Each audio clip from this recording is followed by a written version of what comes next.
시청자 여러분 안녕하십니까, 박정호입니다. 어제 윤석열 피청구인이 헌법재판소 이 변론에 직접 나왔습니다. 하지만 그 내용을 들어보면 결코 반성하거나 성찰하는 그런 내용을 전혀 찾을 수가 없었고, 그야말로 진실 게임 하는 것처럼 이 자신의 부하, 국무위원들 이런 사람들한테 책임을 떠넘기는 모습을 보였습니다. 그리고 여전히 부정선거에 대해서 말을 이어갔었는데요. 자, 변론 기일에까지 나와서 우리 국민들이 이해할 수 있는 말만 하고 간 윤석열. 어제 있었던 헌법재판소 이 발언들, 또 앞으로 이 국면을 어떻게 분석을 하고 어떻게 전망할 수 있을지 제가 이따가 박봉규 신인규 변호사, 최진봉 교수와 함께 말씀을 나눠보도록 하고요. 그리고 이제 어제 새벽에 있었던 트럼프 미국 대통령 이 취임식, 그 이후에 벌어지고 있는 여러 가지 상황들, 트럼프 2.0, 트럼프 2기 시대, 우리는 어떻게 대응해야 되고 또 어떤 것들을 주의해야 되고 또 어떻게 풀어 나가야 될지 하나하나 짚어보는 시간을 먼저 갖도록 하겠습니다. 자, 조국혁 신당의 김준영 의원 전화로 연결돼 있습니다. 전화 받아보겠습니다. 의원님 안녕하십니까? 네, 안녕하십니까. 제가 거기 나가야 되는데 죄송합니다. 네, 바쁘신 일정이 있다 그래서 저희가 예, 전화로 예, 오늘은 예, 연결을 좀 해보겠습니다. 예. 자, 어제 이제 새벽 우리 시간으로 어제 새벽에 도널드 트럼프 미국 대통령 당선인의 취임식이 열렸습니다. 일단 이 취임식, 취임사를 보시면서 여러 가지 생각했을 것 같은데요. 의원님 네. 총평을 좀 해주십시오. 뭐 대부분은 예상했고요. 몇 가지 부분에서 좀 생각했던 것보다 좀 달랐던 점이 있는데 아무래도 네, 그 마가라고 얘기하지 않습니까? 미국을 다시 위대하게. 그 다음에 나온 말이 이제 미국 우선주의, America First인데 어제 보니까 America Only처럼 보였습니다. 오직 미국. 오직 미국. 예, 예, 미국의 황금 시대를 열겠다고 말을 했는데요. 네, 물론 이제 취임식에 있던 기대 같은 걸 모아서 그렇게 얘기할 수 있는데 저는 오히려 역설적으로 미국이 전환기에 놓여 있다. 음, 저렇게 자기 힘을 얘기하고 아무도 자기를 방해하지 못하게 하겠다라고 얘기하는 것은 음, 그 내부에 내재된 불안을 조금 얘기하는 게 있거든. 다시 말해서 미국이 중국에 쫓기고 음. 미국에 가지고 있는 힘이 패권이 위기감을 느끼기 때문에 저런 면이 없지 않거든요. 그게 조금 느껴졌습니다. 이면에. 예. 그렇군요.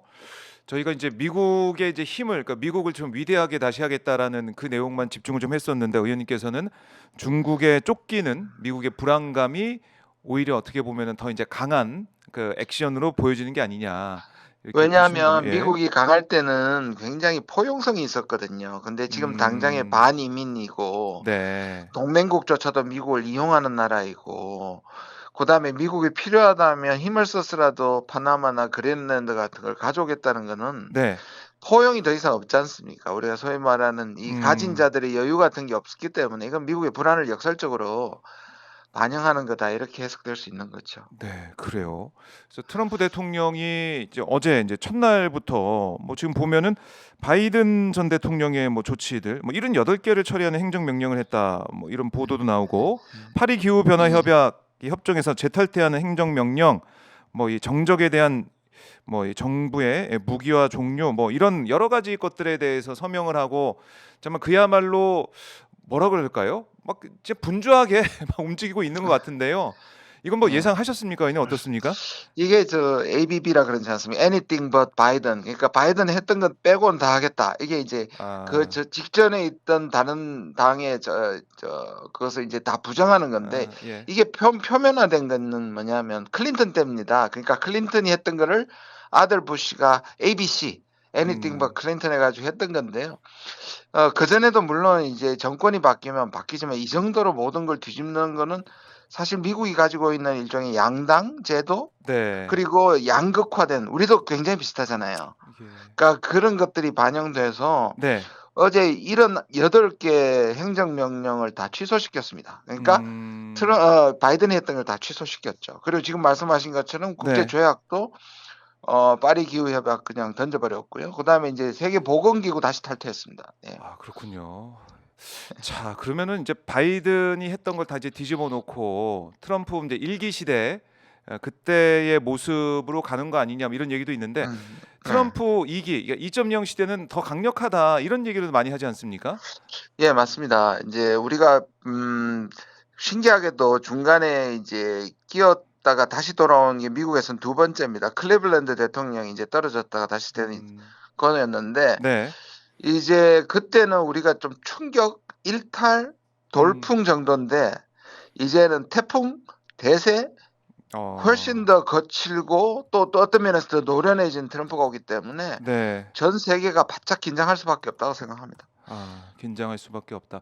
그런데 사실은 뭐 지금 오늘 속보로 보니까 중국에 다음 달에 10% 관세 부과할 수 있다 이런 예. 얘기를 또 하고 있지만 일단은 중국을 향해서 뭐 50% 60% 관세 부과할 거다라고 후보 시절 얘기했던 것은 당장 실현이 안 되고 있어서 예. 이거는 뭔가 좀 안심할 수 있는 부분인가라는 생각을 할 수도 있을 것 같은데 어떻게 보십니까, 형님? 그래서 예. 제가 전반적으로는 예상한 대로 나왔는데 지금 음. 말씀하신 게 중국에 대해서 생각보다는 좀 부드럽게 나왔어요.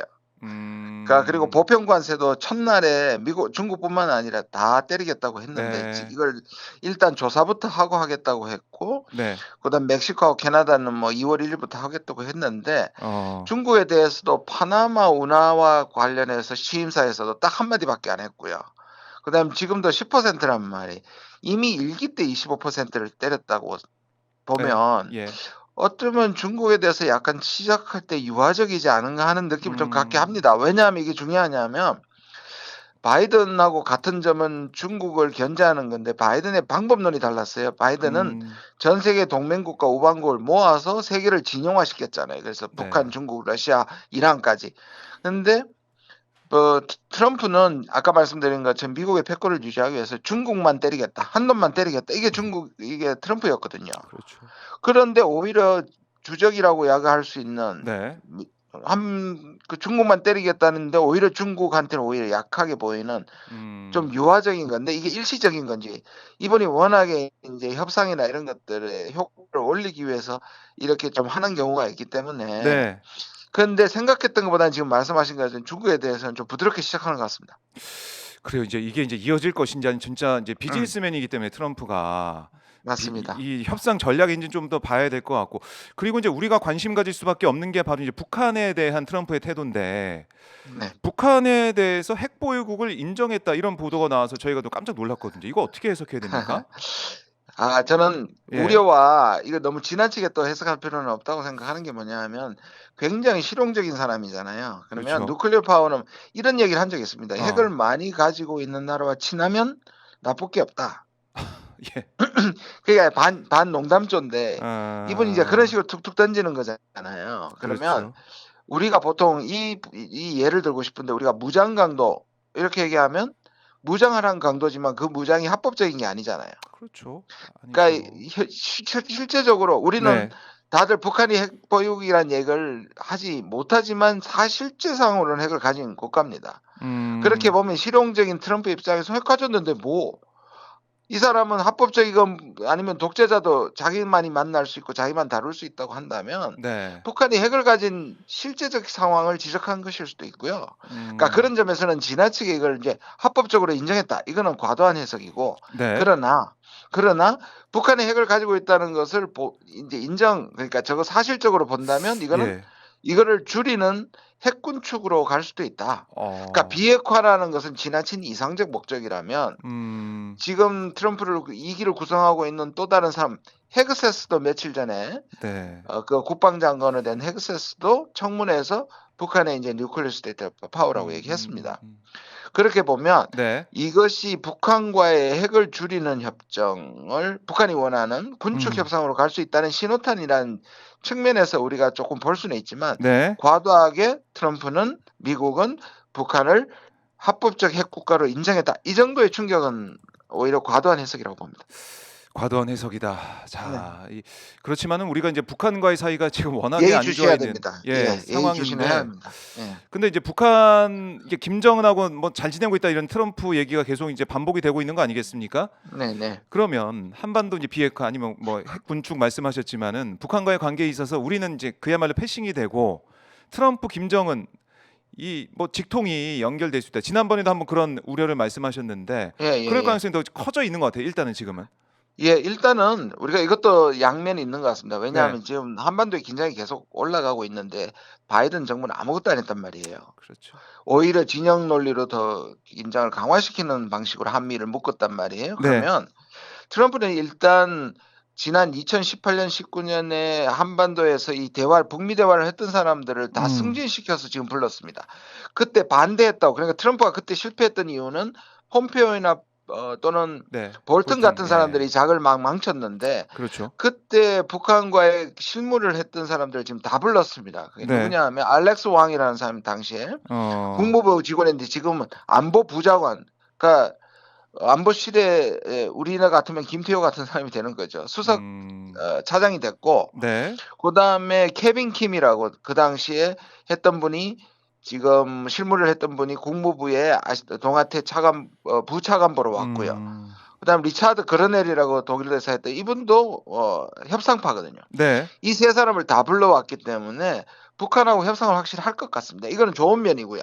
음, 나쁜 면은 지난번에도 얘기했듯이 우리가 네, 패싱 당하는 건데 그러니까요. 오히려 윤석열이 그대로 있었더라면 대북 어, 강경파기 때문에 패싱을 하겠죠. 음, 그런데 민주정부가 와서 네, 이 부분이 할 때까지, 왜냐하면 이들이 전부 다 인준을 받으려면 최소 3개월에서 6개월 걸립니다. 음, 그러면 그때까지 우리가 빨리 정비를 해서 음, 한반도 문제에 우리가 뛰어든다면 네, 윤석열보다는 낫지 않겠나 생각합니다, 저는. 아, 불행 중 그런 다행이다. 그런 불행 중 다행일 수 있고 윤석열이 예, 어쨌든 지금 직무가 정지돼 있는 상황이기 때문에 또 예. 헌재 결정도 뭐 다음 달 뭐 늦어도 3월 초 뭐 중순 이때는 나온다라고 볼 수가 있다면 예, 우리에겐 시간이 그렇죠. 있다. 시간이 있다. 그리고 아, 다른 협상에도 윤석열이 모든 걸 내주는 것보다 오히려 협상 대상이 없는 것이 전화위복이 될 수 있다. 그렇게 어, 생각할 수 있습니다. 그렇네요. 그래서 네. 지금 보면은 이제 우리 이제 지금 현재 윤석열이 계속해서 어제 헌재에서 나온 모습도 그렇고 공수처 수사에 거부하고 있는 모습을 좀 보이고 있는 그런 상황, 또 서부지법 예. 폭동 사태 이런 걸 보면은 상당히 이제 국내 정치가 이제 불안해 보일 것 같아요. 미국에서 봤을 때도 그럼요. 맞습니다. 예, 지금 예. 이런 불안한 상황에서 당장 뭐 윤석열 정부가 뭘 또 해보겠다 이런 얘기다 바로 안 나올 것 같고요, 그렇죠? 그럼요. 그리고 예, 지금 그 인사 정도만 해도 최상목도 네, 사실은 그 뒤에 정부에 영향을 줄 수 있는 발목을 잡을 수 있는 어떤 협상도 하면 안 됩니다. 음, 그냥 축하 인사 정도 하지 뭐 네, 내부에서 지금 뭐 방미를 한다는 등 이런 얘기를 하는데 아, 절대로 해서는 안 됩니다. 그래요.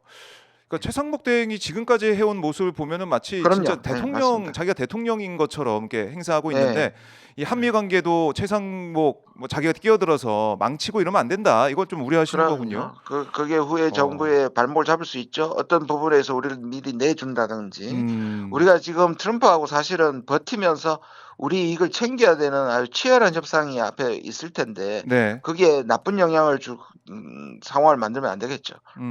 나쁜 영향을 주는 상황. 오버하지 마라 이렇게 얘기하고 싶습니다. 오버하지 마라. 최상목 오버하지 마.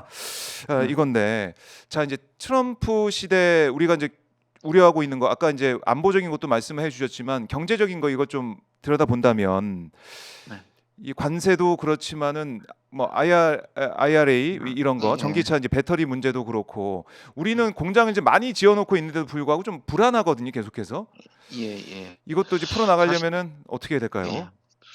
일단 이제 우리가 미국의 적자를 미국 측에 적자를 끼치는 여덟 번째 나라입니다. 작년에 한 500억 불 정도 넘을 건데요. 네, 그래서 분명히 보편 관세의 대상이 될 겁니다. 다행히 어, 지금 캐나다나 멕시코 쪽에서 먼저 우리가 어느 시점에 올 텐데요.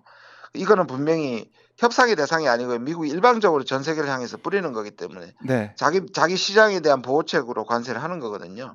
여기는 음, 우리가 뭐 버텨내야 되고 분명히 이제 충격이 있을 텐데 그다음에 분담금이라든지 IRA 보조금 같은 네, 것들은 상대가 있어야 이제 협상을 하겠죠.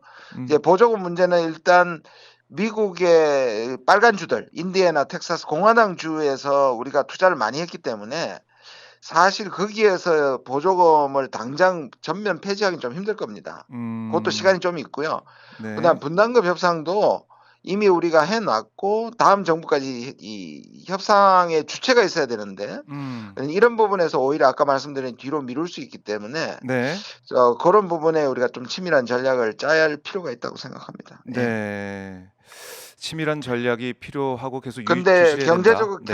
경제적으로 우리는 큰 사실상 위기 요인이 다가오는 것은 사실입니다.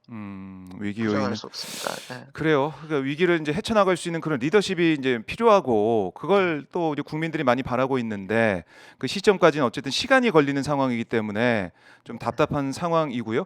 자, 그리고 지금 이제 미국의 이런 행태, 이런 모습을 보면은 앞으로 이제 국제 질서도 이제 확 달라질 것 같아요. 국제 질서 예, 예. 자체가 바이든 예. 때와. 그러니까 우리가 말하는 국제 협력이라든지 네. 지금 국제 기구가 전혀 유엔부터 시작해서 IMF, WTO 아무것도 제대로 기능을 발휘하지 못하잖아요. 왜냐하면 그거는 미국이 그걸 공공재로 생각하고 음. 그런 국제 기구를 통해서 국제 질서를 나름대로 운영해 가야 되는데 네. 미국 퍼스트라고 얘기하는 그런 걸 다 무시하겠다는 것이고 그런 음. 기구를 통해서가 아니라 미국 대 국가로 지금 바로 접근하겠다는 것이니까 국제 질서의 운영 방법이 완전히 달라지는 겁니다. 네.